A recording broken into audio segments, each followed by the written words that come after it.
The Africa Development Bank projects that Uganda's economy will grow at 5.7% in 2020, powered mainly by government infrastructure investments and investments in the oil and gas sector. Indeed, some economic analysts are already projecting an over 7% growth rate if good investment in the oil and gas sector related to infrastructure is to be boosted and maintained for at least 2 years.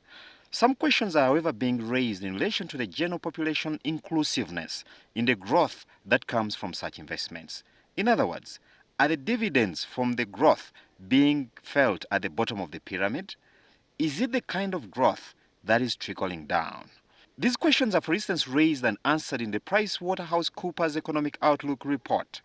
The country's heavy investment in infrastructure projects such as roads and power dams is good, for it has improved the movement of goods, especially agricultural ones, from the source to the markets, and fairly stabilized power supply, respectively. But these investments and the resultant growth have, however, not impacted much poverty levels in the country. According to PwC, between 2015 and 2018, the country grew by an average of 4.5%. However, poverty levels worsened, growing to 21.4% from 19.7% over the same period. This, to analysts, is because both the public and private sectors have pushed more resources in capital-intensive sectors, mainly public infrastructure, as well as oil and gas, rather than the labor-intensive sectors such as agriculture, manufacturing, and tourism. Agriculture alone employs over 60% of the country's population.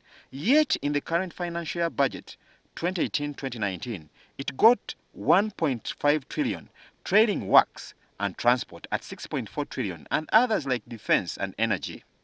Indeed, today, agriculture, being the biggest employer of most Ugandans, remains a lackluster contributor to the country's economic growth, with the reports placing its growth last year at 3.8%, behind services and industry at 5.6% and 7.8%, respectively.